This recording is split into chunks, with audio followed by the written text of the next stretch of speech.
Everyone, for the first time మన ఛానల్లో ఒక అన్బాక్సింగ్ వీడియో జరుగుతుంది. So we're going to unbox this big box. కొన్ని హ్యాండ్ బ్యాగ్స్ ఆర్డర్ చేశాను.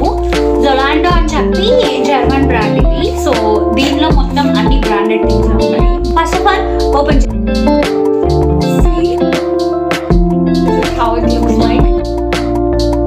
This is the third bag. Actually ఇది నాకు చాలా నచ్చింది. ఈ బ్యాగ్ కోసం నేను మిగిలిన బ్యాగ్స్ కూడా ఆర్డర్ పెట్టేసుకున్నాను. సో ఇవి నేను 2 తీసుకున్నాను. This is my favourite bag. This is also look so classy, చాలా క్లాసిక్ ఉంది బ్యాగ్. అన్నీ నేను ఒక్క బ్రాండ్ వచ్చి తీసుకున్నాను. మీకు ఏ బ్యాగ్ నచ్చింది అనేది నాకు కమెంట్ సెక్షన్లో చెప్పండి. అండ్ వీటి ప్రైజెస్ కావాలంటే నాకు కమెంట్ సెక్షన్లో కమెంట్ చేయండి, ప్రైజెస్ చెప్పండి అని. వీడియో నచ్చితే లైక్ చేయడం, సబ్స్క్రైబ్ చేసుకోవడం అస్సలు మర్చిపోకండి.